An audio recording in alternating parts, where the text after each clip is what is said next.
O título 2 trata da reforma agrária e ele é subdividido em 4 capítulos. Esses capítulos tratam dos objetivos e meios para a execução da reforma agrária, de acesso à propriedade rural, fala da distribuição de terras, do financiamento da reforma agrária e da execução e administração da reforma agrária.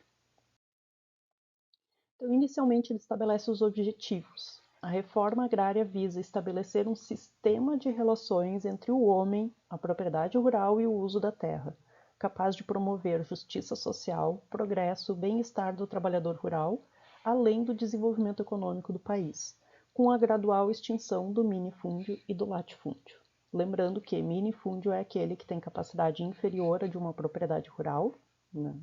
uma propriedade familiar, e o latifúndio é aquele que ou excede 600 vezes o módulo rural, ou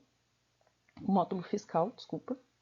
ou não está cumprindo a sua função social. É superior a um módulo rural, mas não está cumprindo a sua função social.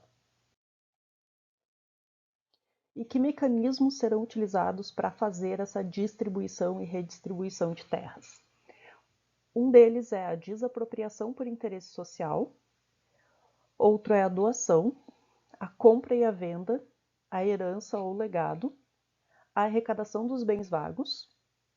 e a reversão à posse do poder público de terras que eram de sua propriedade, mas que foram indevidamente ocupadas, exploradas a qualquer título por terceiros. E essa desapropriação por interesse social, que é um dos mecanismos de execução da reforma agrária, ele tem como objetivos, o primeiro, condicionar o uso da terra à sua função social. Esse é o principal objetivo, garantir que a terra esteja sendo utilizada que esteja cumprindo a sua função social. Isso no contexto em que essa lei foi criada, existiam muitas terras improdutivas que não estavam sendo utilizadas, estavam sendo guardadas só com fim de especulação mesmo, e realmente essa legislação acabou promovendo um melhor uso das terras no Brasil. Também visa promover a justa e adequada distribuição da propriedade, obrigar a exploração racional da terra, permitir a recuperação social e econômica das regiões, estimular pesquisas pioneiras, experimentação, demonstração e assistência técnica, efetuar obras de renovação, melhoria e valorização dos recursos naturais, incrementar a eletrificação e industrialização no meio rural e facultar a criação de áreas de proteção à fauna, à flora ou a outros recursos naturais a fim de preservá-los de atividades predatórias. Estão isentos de desapropriação, ou seja, imóveis que não estão sujeitos à desapropriação por interesse social, são os imóveis rurais que em cada zona não excederem 3 vezes o módulo de produto da propriedade, aquele fixado lá no artigo 4º que a gente estava conversando, os imóveis que satisfizerem os requisitos pertinentes à empresa rural, então está cumprindo a sua função social, está desempenhando uma função de empresa rural, ele não está sujeito a desapropriação,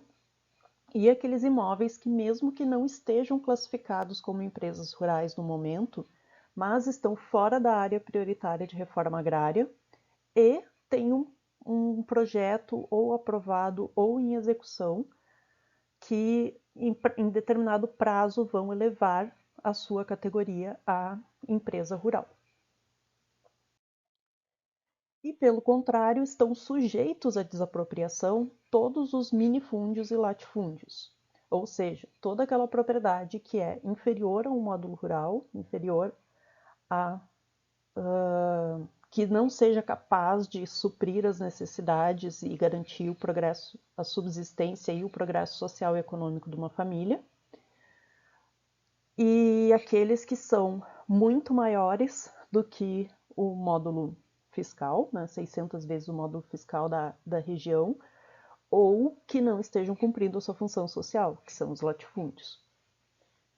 As áreas que já são beneficiadas ou a serem beneficiadas por obras públicas de vulto, grandes obras,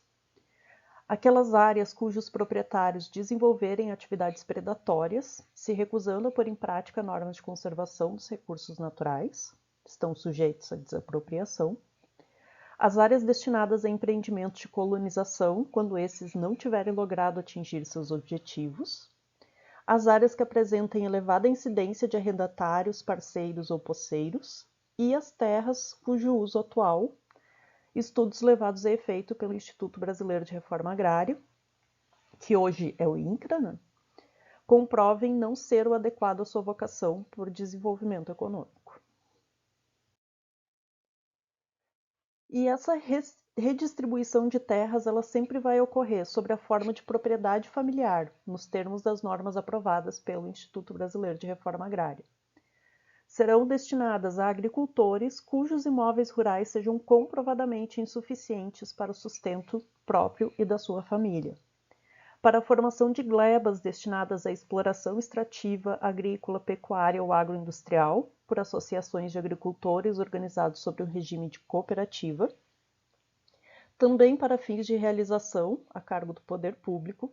de atividades de demonstração educativa, de pesquisa, de experimentação, assistência técnica e organização de colônias e escolas, e para fins de reflorestamento ou de conservação de reservas florestais, a cargo da União, dos Estados e dos municípios. E a preferência que se dá na redistribuição de terras aos agricultores é que, atendidas as condições, precisa ser maior de idade, ter sanidade, bons antecedentes ou de reabilitação, eles têm uma certa ordem de preferência de recebimento das terras, né?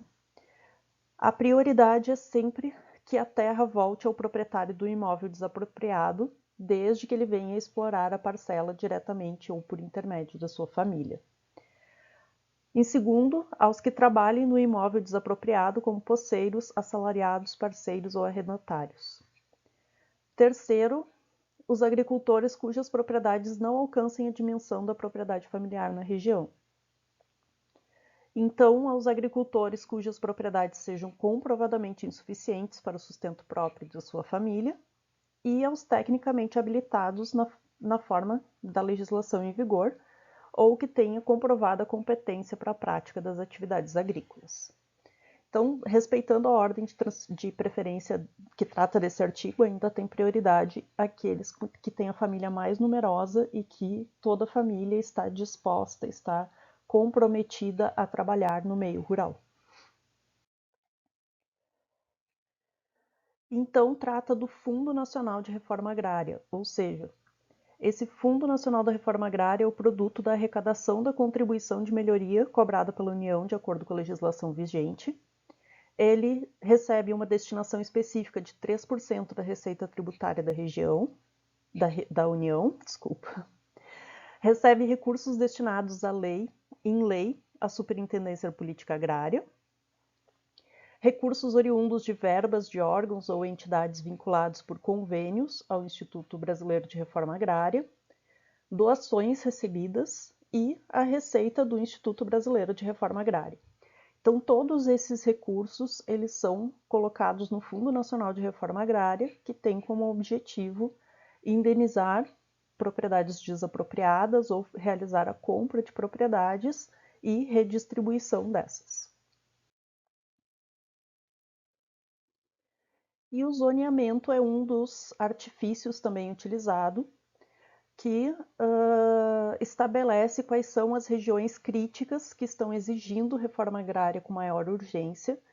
e a progressiva eliminação dos minifúndios e latifúndios, identificar as regiões em estágio mais avançado de desenvolvimento social e econômico, em que já não ocorram tensões nas estruturas demográficas e agrárias,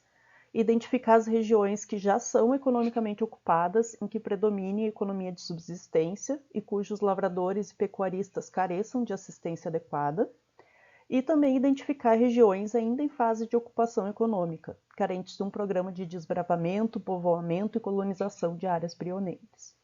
Então, cada uma dessas zonas, ela vai receber um tratamento diferente, ela vai ter prioridades diferentes em termos de aplicação do Estatuto da Terra. E por fim, como é feito esse zoneamento, a legislação estabelece no artigo 43 alguns critérios para a realização desse zoneamento, que é a posição geográfica das áreas em relação aos centros econômicos de várias ordens existentes no país,